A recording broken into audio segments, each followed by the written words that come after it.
with World Hope International here in Canada. World Hope is a relief and development organization that focuses on the most vulnerable communities around the world. And we work in about 14 different countries. Our office in Canada is located in Moncton, New Brunswick, and we have staff around the country and also globally as well. So we're excited to talk with you guys today. I want to give a brief introduction of myself. Deb's going to do the same thing, and then we'll jump right in talking about disaster relief and bringing fresh water to people who need it after a natural disaster. I was born and raised on PEI and went to Kingswood University. Have been serving the Lord in ministry kind of all over the world, and just came back to Canada about 2 years ago. So glad to be back and to serve as the executive director for World Hope here in Canada. Deb, do you want to introduce yourself? Yeah, I'm Deborah Gilbert. I live in Halifax, Nova Scotia, and I've lived here since I was a kid. And I also went to Kingswood University. I'm a pastor, and I also work with World Hope. My jobs cross over quite a lot because I'm the missions pastor at our church in Hammonds Plains. And so I'm just really excited to share with you guys today about what World Hope has been doing. We're so excited to talk, and Deb's just going to jump right in and start talking about our freshwater teams and how we kind of took this crazy experiment and really it transformed lives around the world. And hopefully you can learn a lot about it and be encouraged by it as well. So take it away, Deb. Hey, a few years ago, World Hope started getting into disaster relief. So what we would do is after disaster, how we could get into the country location where the disaster happened and provide fresh, clean drinking water. We partner with a company called Catadine who created this filtration system, and it's reverse osmosis. So it takes salt water, dirty water, and we can turn it into clean drinking water. That is such a lifeline after disasters.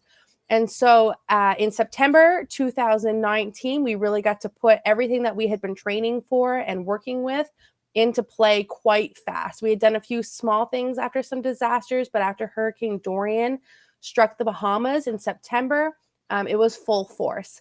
So to back up to the summer of 2018, we did a Canadian training here in the Maritimes where a group of about 50 of us learned how to use these reverse osmosis water filtration devices. We did a day training where we learned the need for them, why we use them, and then we did some hands-on how to do it. Fast forward a year, and Hurricane Dorian has ripped through the Bahamas. And we had people on ground from World Hope within 2 days of the hurricane hitting. And within about 4 days, we had fresh water flowing. By the time our first team got over there, they had to take yachts and helicopters to get to the locations that they needed to get to, and had to set it up. And then we had fresh water flowing for people to drink. I went 13 days after. So I arrived in Florida September 12th. And then on the 14th, we landed in Marsh Harbor, Bahamas. And what we did while we were there, we had 2 teams split off. We had one team up in Treasure Key and then my team in Marsh Harbor. Our Treasure Key team, they had set up as a brand new site. Our Marsh Harbor team had been there for a couple of weeks already and had to pull out a few days before we got there due to another tropical storm that had hit. Our Treasure Key team was pulling straight from the ocean. It was incredible. They set up along a pier and they were just pulling in salt water and turning it into like clean, fresh, good tasting drinking water that people did not have access to elsewhere.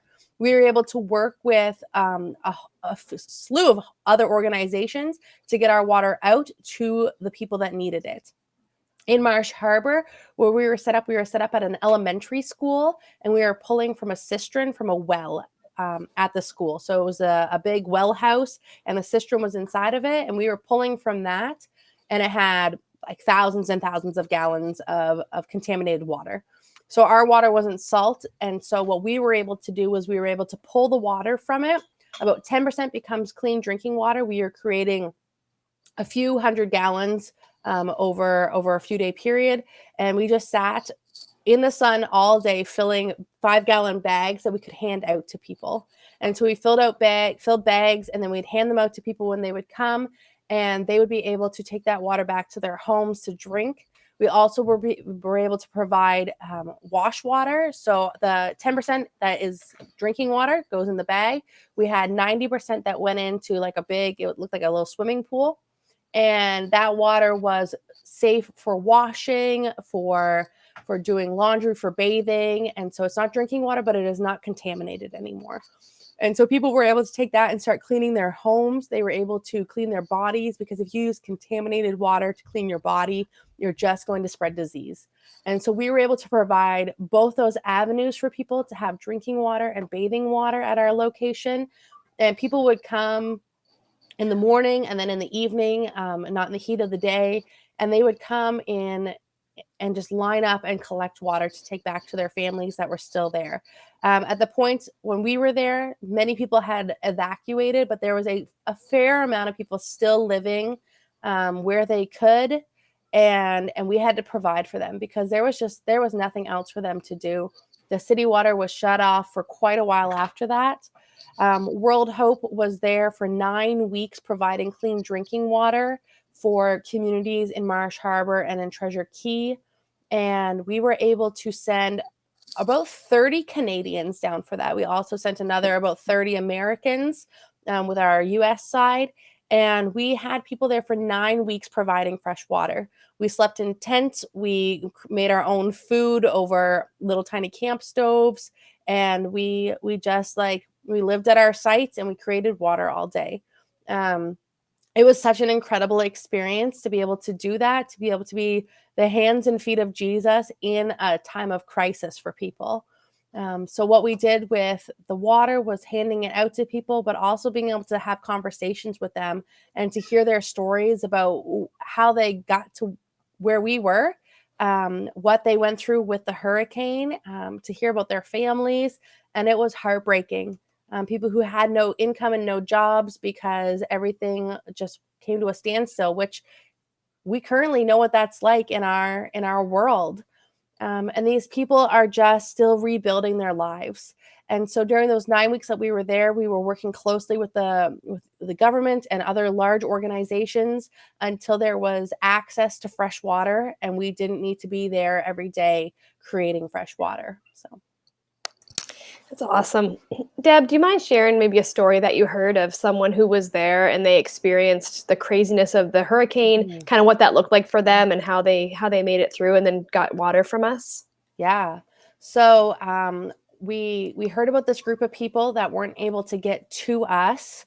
They didn't have vehicles, and so there was a whole street of people kind of living together as a little community. They had found either their own houses and shared them with others, or were living in relatives' homes that they were no longer there.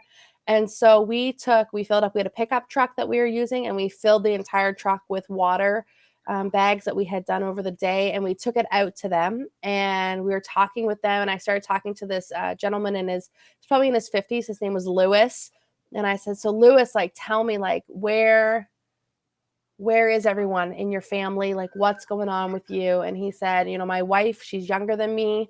She's pregnant, and she is in Nassau right now with family members, and she's going to stay there until it's safe for her to return.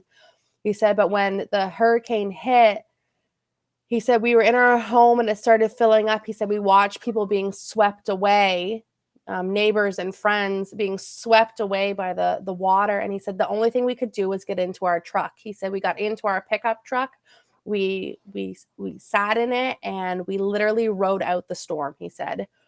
At one point, his wife was like, I think we're in the ocean. I don't know where we are, as they were surrounded by water and waves, and they didn't know what to do. And so he said they literally just sat in their truck and were tossed and turned around until finally their truck came to a standstill. And when they were able to get out, they were nowhere near their home. And they had survived by doing that, which was a miracle in itself because of how powerful the waves and the water was during that storm. And he said it was just mind-blowing that they survived. He said his wife was able to get away fairly fast to Nassau to be safe with their pregnancy. But he was staying to start rebuilding and to figure out how he could bring her home. But yeah, he said it was incredible, and that they didn't have any water up to this point, safe water. And so being able to bring that much to them was incredible. And just knowing that they would now have something clean to drink was really nice. That's cool. So why did World Hope leave after a clean water source was created? Why didn't we just stay and keep helping? We left because we knew that there was other things that we could be doing, and staying just, we didn't need to use those resources, and staying when there was other clean water that was being provided, and city water started being turned back on in certain locations. Yeah. And so we were able to pull out and start making plans to go in to do rebuild. Awesome. So that gave us a little bit of time to regroup and figure out how we could start doing the next stage. With our disaster relief with water, we don't want it to be a long-term fix. In situations like that, we have places that we do long-term water care, but in these situations, that's not what we do. We stay until we're not needed anymore, and we use our resources wisely. And once there are either larger ways to get fresh water from either military or from the city, then we're able to pull ourselves back and allow them to do that. Yeah, no, that's cool. So tell me a little bit about the response from Maritimers, not just with the freshwater training that we offered, but just offering volunteers to go. Were you surprised by the response, and like, what did you think about that? Oh, it was amazing. So my group that went, we were group 3, kind of. Our first group that went in was, I wasn't with World Hope at this time. I wasn't working for them. So the first few people that went in were World Hope staff and Catadine staff. The second team that went in was volunteers from the States. And so group 3, which was my team, we went in and we were the first Canadians on ground. There was 2 of us from Canada that were part of the team. And we kind of, it was incredible because we were able to start this huge trail of Maritimers behind us. So we went and we made sure that we promoted it as much as we could to people, that this is an opportunity for you. We used social media to make sure people saw what we were doing, to say, like, we need more people. And Maritimers, it was interesting because after Dorian hit the Bahamas, it kind of went up the coast and missed a lot of the states, but then it hit Nova Scotia. And so we were actually without power. I was going to go down the week before my team went, but Nova Scotia was without power and all flights were canceled. So I couldn't even volunteer at that point because everything was closed here. And so as I was getting ready to come home, we already had teams lined up for the next week or 2 at that point, and more people putting in their names saying that they could go. People were calling their work and telling them, I can't come in. I'm going to the Bahamas for a week. And they're like, this is what I'm doing. And we just had it was incredible, the amount of people that signed up and signed up fast. Yeah. We had a few weeks out planned within the first 4 or 5 weeks. We had teams planned out over a course of time, and we filled the teams incredibly. It was amazing. Yeah. Well, and what was it like whenever you showed up? Like when you were flying in and landing, or what did it even look like whenever you got there? Yeah. So our team, when we flew into Florida, and airports were still closed in the Bahamas at this point. No one was flying in to the Bahamas. So we actually flew on a private plane into the private airport in Marsh Harbor. And when we flew in, it was just the entire country from the sky looked burnt because of the salt water hitting the trees and the greenery. Everything just looked brown and dead. And that was incredible because we see so many photos of the Bahamas and Caribbean countries, and they're just lush and green, and it was dead. And so when we flew in, trees were bare, everything was bare. There was nothing in trees. When we got there was a few people at the airport. There was military at the airport, but then we drove to our location and it was just empty. There was cars abandoned in the middle of the streets. There was some cars that were completely burnt out. There was just no one around. It felt like the end times, like it was very apocalyptic, end times, Walking Dead feel to it. There was just nobody around. Everything was just destroyed. Windows were destroyed. Cars were hijacked because people were trying to get tires from other vehicles to put on their vehicles. It was really creepy, actually, to be honest. It was really wild. At nighttime, we slept in tents, so there was just like, you just could listen to like the voices in the air kind of that were coming from people's homes. And but it was very empty. There was terrible smells in the air, if you can imagine. And it was very empty. And then how can you explain to people, like, how is this missions? How is this be in the hands and feet of Jesus? Because a lot of people don't think about landing after a disaster and providing clean water as a ministry necessarily. Yeah. So going in and providing water, like, we were literally keeping people alive. And I think sometimes it's easy to get caught up in mission trips where you're planning, you're excited, you're raising money over the year, you're going to connect with people. We went in and we provided like a life-sustaining substance to people, and we were able to keep them alive when they wouldn't have been able to be healthy with dirty water. And we were able to do that in a really quick fashion. And by doing that, we were able to be like, you know what, like, you are important. You are important to Jesus. You are important to us. And we are going to get you water. Like, it seems like a simple thing, water, but we need it. Everyone needs it. And so it was just incredible being able to do that in the name of God. And I think sometimes it's hard to do missions in a quick, fast way, or in a way where you're not like, where, we weren't standing on, the street corner, like singing songs and sharing about God and doing messages. That wasn't what we were doing in that time. We were doing something hands-on, which is what Jesus's ministry was all about. I mean, he was there to meet people's needs when they needed it. Yeah, no, that's awesome. That's awesome.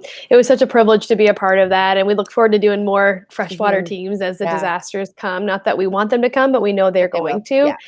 So it's going to be really cool. And one of the things that we loved about this experience was just the partnerships. Like, we didn't do this by ourselves. We had partner groups that helped us come in. We had partner flights that helped. We had partner water companies. We had partner food companies that were providing food. We had partners who helped us with generators to help people on the ground. Like, there was just so many people working together. And that's really what makes it work. That's what makes it happen. And I really think the future of ministry and missions is partnerships and working together and pulling resources, which will be really cool. So cool. Well, thanks for sharing, Deb. And I hope that you guys enjoyed it. Jesus to the Nations. If you have any questions about World Hope, feel free to find our website, worldhope.ca. And we're on there. Would love to chat with you more about this. If you have any volunteers who might be interested in something like this, feel free to let us know. We'd love to get you on our list of people to contact should one of these experiences come up again. So look forward to talking to you guys in person maybe next year, and praying for all of you as you go through the COVID-19 experience right now. We're definitely praying for you and your communities. For sure.